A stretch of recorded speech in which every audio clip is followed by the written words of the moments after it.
there's a few things that need to be addressed in Dragonspine update, and you can use these 3 evaluations. But first, a word from our sponsors. This video is sponsored by Shadowverse, an awesome anime card game, and their newest expansion, Eternal Awakening, features an exciting set of characters that come from the popular RPG Grand Blue Fantasy. With your crew and the Eternals at your side, there's a fantastic journey awaiting for you. And there's a ton of epic cards and strategies to master, not to mention the absolutely gorgeous artwork. So hop aboard the airship and start playing now. And your support means everything to us, so if you want to help us out, make sure to click on the download link below and check out Shadowverse today. Probably the most exciting addition to the game are the 3 newly released craftable blacksmith weapons. And one of these weapons is the awesome Snow-Tombed Starsilver Claymore, which will require you to complete a series of puzzles, but now every player has the chance to become a proud owner of it. However, there are a couple of things that need to be addressed before deciding whom this awesome sword is meant for and what its real purpose is. First of all, this weapon is definitely not great for Chongyun, even if it's easy to believe for such a simple reason as the weapon bearing resemblance to Frost. On contrary, this is probably one of the worst weapons for Chongyun, since at its core, his elemental skill always overrides your regular physical attacks into Cryo, and you're basically missing out on a huge physical damage boost you get from the substat, essentially rendering it useless. In fact, this is a Claymore that's dedicated to physical damage dealers, and Razor is the first one that comes to mind, although we shouldn't forget the rockstar lady Xinyan herself. Actually, this is probably one of the best 4-star weapons for Xinyan if you want to have her work as your support or main damage dealer, since it gives a massive boost to her burst attack. For example,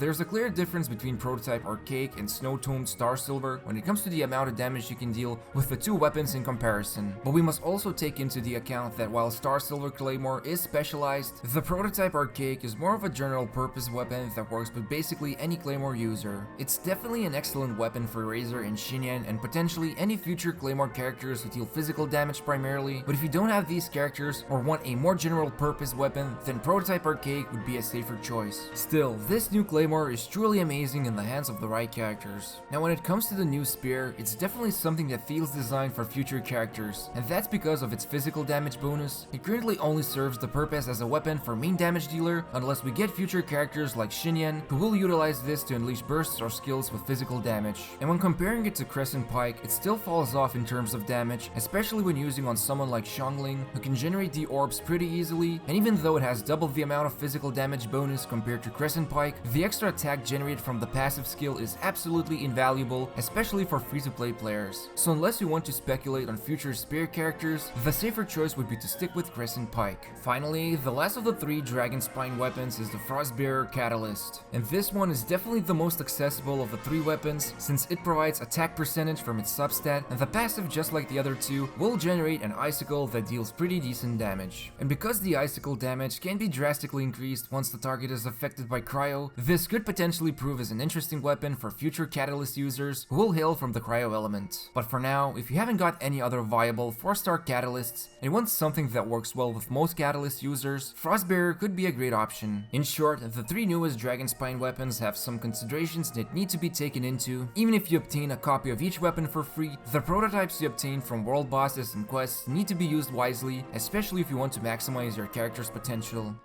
The Freezing Mountain comes with a new domain, and besides a new challenging fight, the 2 newest artifact sets have definitely introduced interesting changes into the game. However, there are things that need to be taken into consideration before you start spending your resin. The easiest one to review would be the Hydro set. It's absolutely clear this is something that was designed with Tartaglia in mind, but unfortunately, this also means it's too focused on one character only and doesn't benefit the rest of the Hydro cast. Of course, you can always play the game however you want to, there's nothing stopping you from doing it, and making characters even like Barbara into your main damage dealer can absolutely work, provided you spend more resources than you would on any other character just to make it work for the fun of it. However, because of the damage multipliers you get from basic attacks, the percentage increase you get from the force set bonus is only relevant for Child when he's using his Hydro Blades. But potentially, this set is also relevant for Hydro characters with Claymores that will come out in the future, since these weapon users have some of the best basic attack multipliers in the game. Still, the 2-set bonus of 15% Hydro damage increase increased is a nice addition to any of the associated element characters, but this should only be considered if you're using these characters for damage support instead of utility. But what's more interesting is the Cryo artifact set, and the two guys who will benefit the most from this are going to be Kaya and Chongyun. Now, while the 2-set bonus is self-explanatory and nice to have if you want to boost your elemental damage, the 4-set bonus is definitely the trickier one that raises some questions. So to trigger the full benefits that this set offers would require you to first apply Cryo on the target for the extra 20% critical rating, and then if it's frozen, it gains the same amount once again. Having 40% critical rating sounds like a dream come true, especially for those who have been cursed with the worst artifact stats possible. But the reality is that Genshin Impact is a game of elements, and something like Cryo won't linger on the enemy for too long and it will disappear, or in the worst case scenario, won't work against something like the slimes, which are pretty dominant in the Spiral Abyss. However, if you do fulfill these requirements, it feels awesome, but it does lock you into specific team compositions. For example, you won't get frozen without Hydro Teammate, so you have less freedom in team building. Then there's something like internal cooldown that needs to be considered, especially for characters like Chongyun. This definitely feels like an artifact set that requires extensive testing, and only time will tell, but for now, it seems like it can work nicely on someone like Kaya, while Chongyun can still greatly benefit from the already established sets like Noblesse Oblige, or even the Gladiator set if you're using him as your main damage dealer. So to recap, the full Hydro set works like a charm on Tartaglia and is one of the best sets to have, while the Cryo set is more specific and requires setting up limited team combinations, not to mention the bonus only persists as long as you keep the elemental statuses going. However, the 2-set bonus is great for extra elemental damage you're seeking.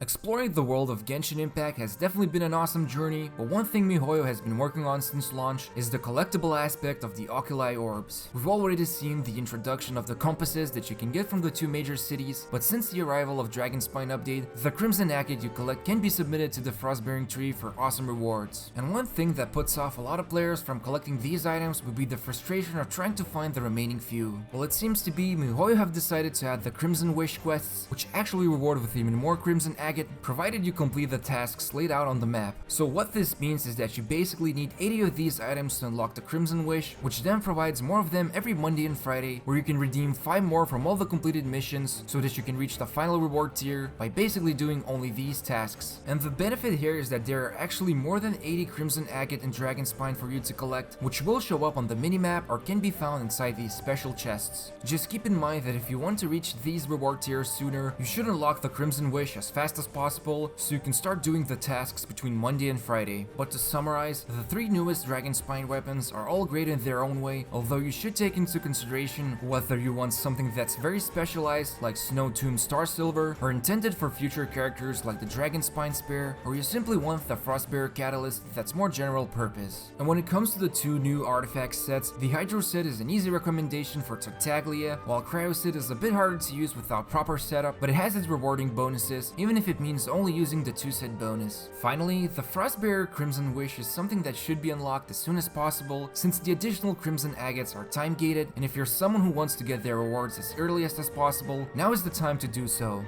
Enjoy the video, make sure to subscribe to us by hitting the bell notification on and gently pressing the like button. You can also get more useful Genshin Impact news and guides by following us on Twitter. Thank you for watching us.